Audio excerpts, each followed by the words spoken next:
दुनिया भर के मुल्कों में यूनिफॉर्म सिविल कोड जहां जहां लागू है और वहां वहां मुसलमान रह रहे हैं और अब से नहीं बरसों से रह रहे हैं, तो वहां पर तो मुसलमान और इस्लाम खतरे में नहीं आया है। लेकिन हिंदुस्तान में जब यूनिफॉर्म सिविल कोड को लेकर सरकार एक रुख दिखा रही है कि उस पर कदम आगे बढ़ाया जा सकता है, तो फिर देश में मुसलमानों की तरफ से यह सबसे ज्यादा विरोध जो सामने आ रहा है, अख्तरुल इस्लाम साहब, क्या यह विरोध ही राजनीति की वजह से हो रहा है?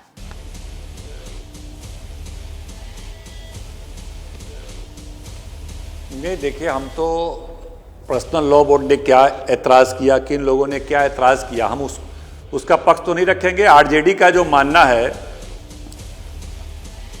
आरजेडी जी आवाज टकरा रही है, आरजेडी का स्पष्ट रूप से मानना है कि देश में जो संविधान में जो प्रोविजन किए गए हैं उसको लागू तो ठीक से किया नहीं जा रहा है, और जो डिस्प्यूट पिछले 70 साल से है उसको आप लागू करने की बात कर रहे हैं। क्या देश में यह नहीं कहा गया कि जो हम लोग में अमीरी गरीबी का जो अंतर है उसको मिलाने का कोशिश किया जाएगा? आज देश 70 साल के बाद भी 50 करोड़ लोग आज फ्री का राशन लेने को मजबूर हैं। 50 करोड़ लोग गरीबी रेखा से नीचे जी रहे हैं। जो संविधान में प्रोविजन किया गया है कि इनको इक्वल लाने का कोशिश किया जाएगा, इस पे काम नहीं हो रहा है। और भारत में के जो हमारे यहाँ मंडल कमीशन लागू हुआ, मंडल कमीशन की अनेक सिफारिशें लागू नहीं हुई, जिसके वजह से देश के 60 से 70 करोड़ लोग प्रभावित हैं। उनकी रिपोर्ट को लागू नहीं किया गया, सिफारिश। ये बड़े बड़े मुद्दे देश में है। समझिए ये क्यों किया जा रहा है। भारतीय जनता पार्टी 15-17 साल सत्ता में रही है। हाँ, आप सही कह रहे हैं सर, बहुत से ऐसे मुद्दे हैं जिन पर बहुत ज्यादा काम किया जाना है। लेकिन सवाल यहाँ पर यह है कि क्या यूसीसी जरूरी नहीं है? ये भी तो अपने आप में एक बड़ा सवाल है ना। इस पर जरा जवाब ले लेते हैं। अश्विनी उपाध्याय जी, यहां यूसीसी को लेकर हम देख रहे हैं कि all India Muslim personal law board से लेकर जमीयत तक बहुत ही सख्त रुख अपनाया हुआ है। सिरे से खारिज करने की एक कोशिश यहां पर नजर आती है। मुझे लगता है क्योंकि आप यूसीसी को लेकर एक लड़ाई लगातार लड़ते रहे हैं, एक आंदोलन आपने चलाया कि इस देश में समान कानून होना चाहिए, समान अधिकार मिलना चाहिए। तो यूसीसी क्या है सर, एक बार फिर से एक्सप्लेन कीजिए ताकि जो भ्रम है यूसीसी को लेकर वो दूर हो सके। अश्विनी उपाध्याय जी। देखिए रोमाना जी, अभी हम लोग यहाँ पे 6 लोग बैठे हुए हैं आपके पैनल पे और आपको लेके 7 हो गए। हम सातों का वोटिंग का राइट इक्वल है। आपको भी एक वोट, आप भी एक वोट देती हैं, मैं भी एक वोट देता हूं, दोनों की वोट का राइट बराबर है। हम सबका क्रिमिनल लायक बराबर है। अगर हम सातों अपराध करेंगे, जो अपराध करेंगे सबको एक समान सजा मिलेगी। हम सब के लिए टैक्स ला एक है, हम सब के लिए जमीन वाला कानून एक है, हम सब के लिए नौकरियों में जाने वाला जो भी व्यवस्था है वो एक है, सब व्यवस्था एक है। केवल लेकिन दिक्कत यह है कि रोमाना की बेटी का अधिकार अलग है और मेरी बेटी का अलग अधिकार है। ये गड़बड़ हो रहा है, ये बराबर करना है।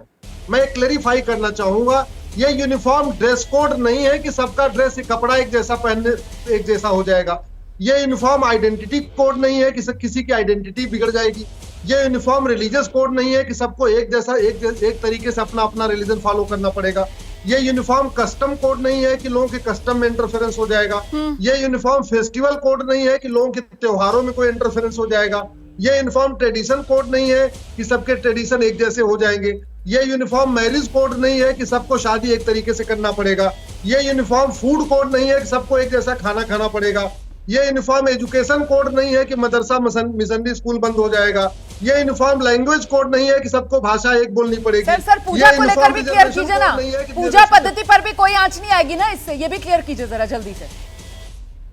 मैंने बताया तो, ना तो ये यूनिफॉर्म फेस्टिवल कोड है कि त्योहार सब एक जैसे मनाएंगे, न यूनिफॉर्म रिलीजियस कोड है, न यूनिफॉर्म लैंग्वेज कोड है, न यूनिफॉर्म कस्टम कोड है। जो बार बार कह रहे हैं हमारे कस्टम का क्या होगा, हमारे ट्रेडिशन का क्या होगा। ठीक है सर, आपने बहुत ही स्पष्ट शब्दों में ये बातें रख दी हैं सर। मैं दोबारा आपके पास आऊंगी और बार बार मैं आपके पास इसीलिए आऊंगी ताकि भ्रम दूर हो सके, क्योंकि लोगों में मुझे लगता है जागरूकता है ही नहीं, लोग समझ ही नहीं पा रहे हैं। लोग राजनीति भ्रमजाल की वजह से कहीं ना कहीं गुमराह हैं इस यूनिफॉर्म सिविल कोड को लेकर, उसको दूर करना बहुत जरूरी है। दोबारा आऊंगी आपके पास अश्विनी जी। जैसे ही घड़ी का काटा दोपहर 2:30 पे आए, बबीता जी का दिल सास बहू साजिश के लिए मचल जाए। और ये है इनकी बहू, पूरे दिन ऑफिस की टेंशन हो जाए गॉन जब ये करें अपना फेवरेट शो फ्री टाइम पे ऑन। इनकी तरह आप भी देखें अपना फेवरेट शो अपने टाइम पर और डाउनलोड कीजिए एबीपी लाइव ऐप अपने स्मार्ट टीवी पर।